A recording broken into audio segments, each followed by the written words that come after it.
বর্ণিল আলো আর ভক্তদের পদচারণায় মুখর মন্দির প্রাঙ্গণ। চলমান রাসমেলায় ভক্তি আর আনন্দে ভরে উঠেছে পরিবেশ। ধর্মীয় অনুভূতির পাশাপাশি মিশেছে লোকজ সংস্কৃতির উৎসব।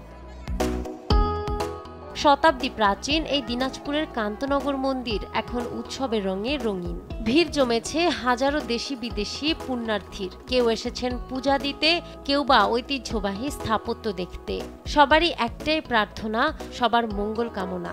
এখানে শুধু রাসলীলা দেখার জন্যই আসা। দীর্ঘদিনের এবারে 274তম এই অনুষ্ঠানটা হচ্ছে। আমার ফার্স্ট টাইম এখানে আসা। রাস পূর্ণিমা এসে অনেক ভালো লাগতেছে।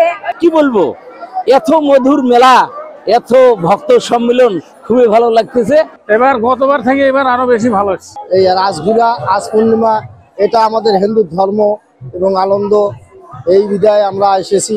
274তম রাস উৎসব, তার মানে প্রায় 3 শতাব্দী ধরে এই উৎসব চলে আসছে। আমাদের কৃষ্টি কালচারের সাথে এটি মিশে গেছে। প্রায় 3 শতাব্দী আগে মহারাজ প্রাণনাথ প্রতিষ্ঠা করেন এই ঐতিহাসিক মন্দির। তখন থেকেই কার্তিক মাসের পূর্ণিমায় পালিত হয়ে আসছে রাস উৎসব। এবছরও মাসব্যাপী নানা আয়োজনে থাকছে কীর্তন, সার্কাস, ধর্মীয় বই আর গহনার দোকান সহ জমজমাট মেলা। 273 বছর ধরে হয়ে আসা এই বিখ্যাত রাজ উৎসব আজ আমাদের হৃদয়ের বৃন্দাবন শ্রী শ্রী কান্তজি মন্দির চত্বরে অনুষ্ঠিত হতে যাচ্ছে। এই রাজ উৎসবে ভক্তের সাথে ভগবানের, আত্মার সাথে পরমাত্মার যে মিলন, সেটাই এখানে প্রতিফলিত হয়। ঐতিহ্যবাহী কান্তজির মন্দিরে আজকে রাজ পূর্ণিমা তিথি অনুযায়ী রাসমেলা উদ্বোধন হতে যাচ্ছে। শত শত বছর থেকে এই কান্তজি গত 3 মাস থেকে রাজবাড়িতে উনি ছিলেন। রাজবাড়িতে নৌকা বহরে ওনাকে নিয়ে যাওয়া হয়।